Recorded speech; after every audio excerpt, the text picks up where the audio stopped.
So my mate got me this drone for my birthday and I wanted to share the unboxing with you guys. Unfortunately, this didn't work out.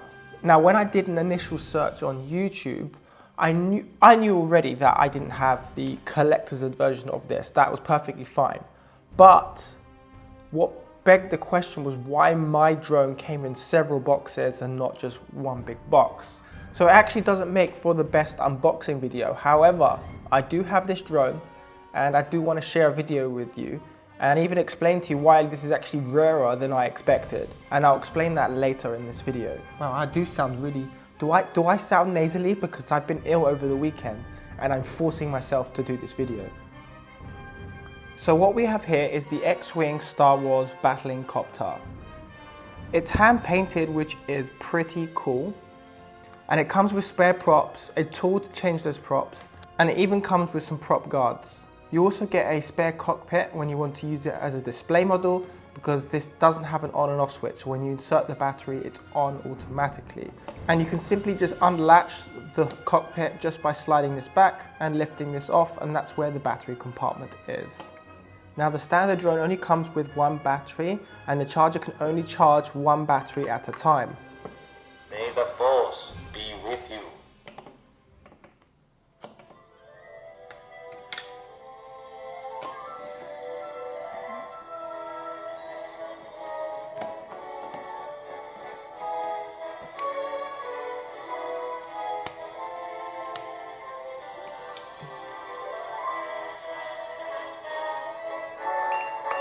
X-Wing engaged. Ready for takeoff. And the drone features rear and front lights, infrared transmitters and receivers. As for specs, it's about 6 to 8 minutes flight time. Range is about 30 meters. Your speed, this can go 35 miles an hour apparently. I put the size on screen, so it's quite a small drone relatively to my hand as well, as you can see. And it weighs 450 grams. With that said, this is a novelty drone where you can have some fun with your friends, take it in turns to shoot one another down and not fly it far and mess around with the public. However, if you think about it, if this had a camera, this would be so funny to fly in public. Because this is not your traditional DJI drone. I mean, look at it.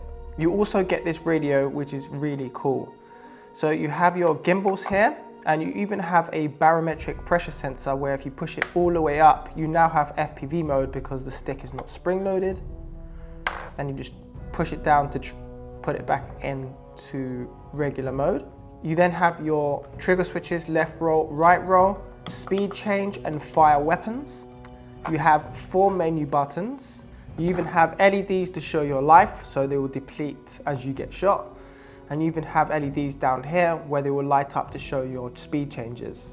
And it even has a phone holder, which is supposed to be for the app, but I can't download it because it's only available on the US store and not any other app store. It even has this handy screwdriver where you could unscrew the battery compartment. Yes, you cannot recharge this controller. R2-D2, what do you think you're doing? Don't listen to that nearsighted rust bucket. Go ahead and insert your 4 AA batteries into the battery compartment.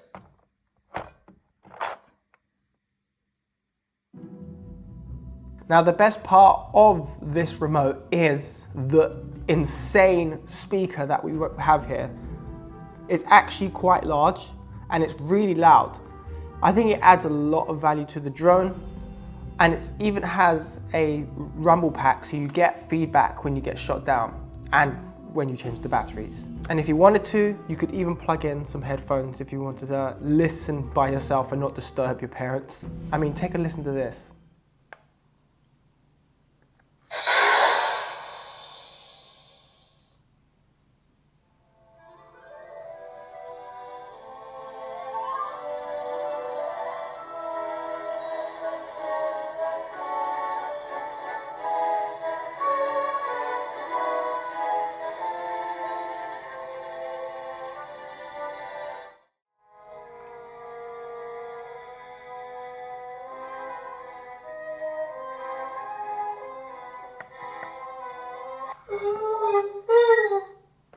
That was really cool.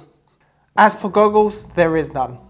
Now, before we take a first flight, I do want to go over the controls with you, as there wasn't really a clear video on how this works, as it's sometimes better just to watch a video than it is to read the instructions. So here we have throttle and yaw, and then you've got pitch and roll, very straightforward.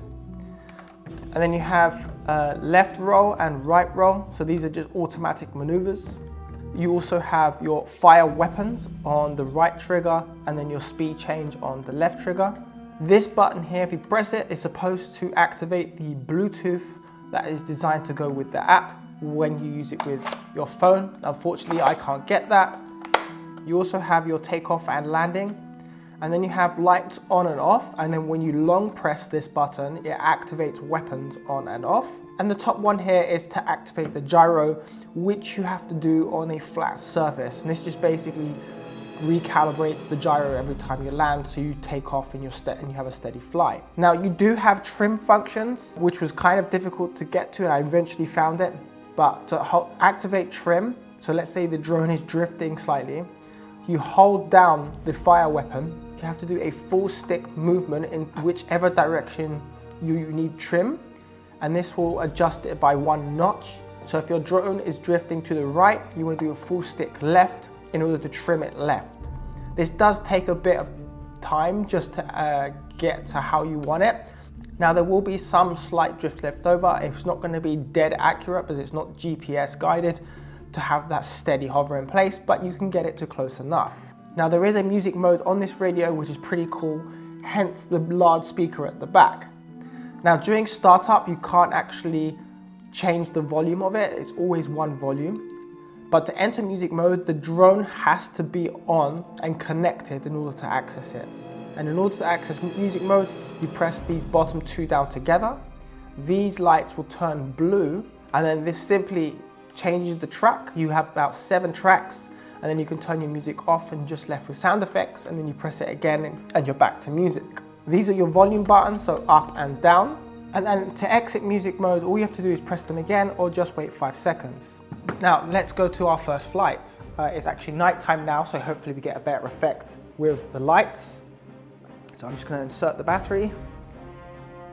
Really cool. Let me just put the latch down. And I have the prop guards on, and I'm going to face this away from me. I am going to put on my DJI Go 2 so you can see the controller as well.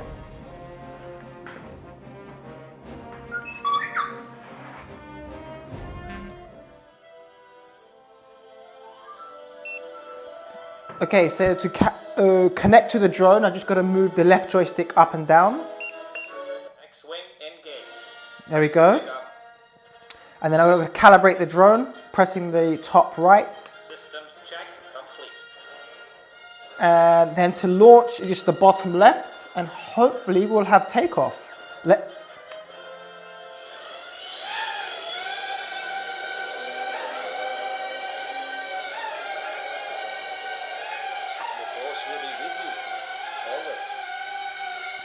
And you could turn lights on and off.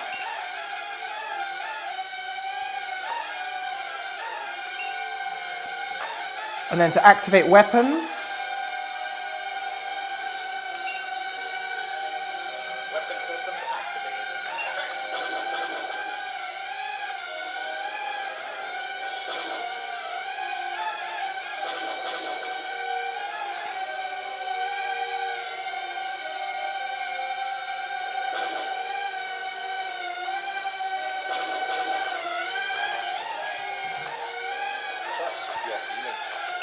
And let's do some maneuvers.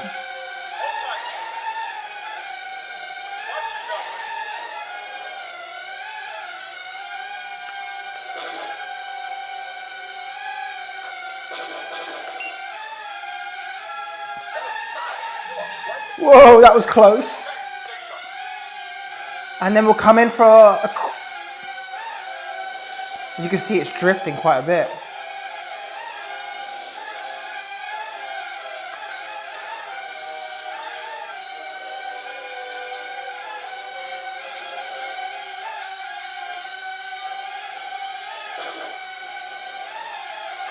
Let's go in for a landing. Okay, bring her in.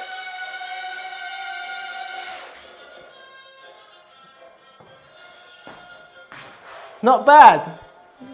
So unfortunately it's raining outside and it's super windy, so I can't exactly fly this. And that wasn't the best first flight that I could show you.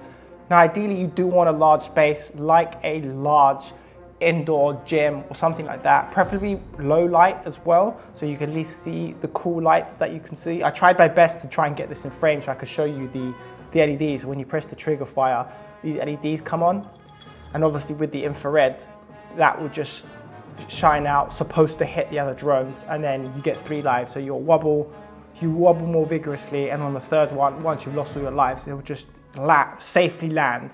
That is what it's supposed to do. So I did have trouble flying this indoors. As you can see, it was always drifting. I tried trimming it again and it's just kept on. I had to let go of the trim button to try and save it. So that's why I say you need a larger area to do the trimming. It's a bit difficult indoors. Alternatively, you could fly this outside and try and hit the top speed of 35 miles an hour. Maybe you can try and go in FPV mode, but it is pretty difficult to fly a drone line of sight and know which direction you are, especially when you're going at that speed, and even if FPV mode when you turn that on. That's it for this video. I want to thank my mate Stel who bought this drone for me for my birthday. It's a really cool drone. Any Star Wars fanatic will love this drone, from the music, the radio, the sound effects. It just adds so much more to the drone than you expect. Now at the beginning of the video I did mention that this drone was rare, and that's because I did want to find a second battery for this drone. And every time I checked, there was no new sale batteries, it was only used. So when I did a little bit more digging, I went to see if I could buy this drone. I checked Amazon.com, there isn't any brand new for sale. And when I went to dig even further, I couldn't find where you could get this drone brand new. I mean, bear in mind, forget the collector's edition, but even for the standard edition, you could only buy these refurbished. So it's rarer than I thought, and I'm pretty lucky to have this. Anyways, that's it. I hope you enjoyed this video. Not your typical drone, but definitely a unique one. Remember to give this video a like, as it really does help with the YouTube algorithm. And remember to subscribe for more drones, photography, and everything in between. We're on the road to 1,000 and we're almost there. See you in the next video, but for now, YouTube recommends you should watch this one next. Peace.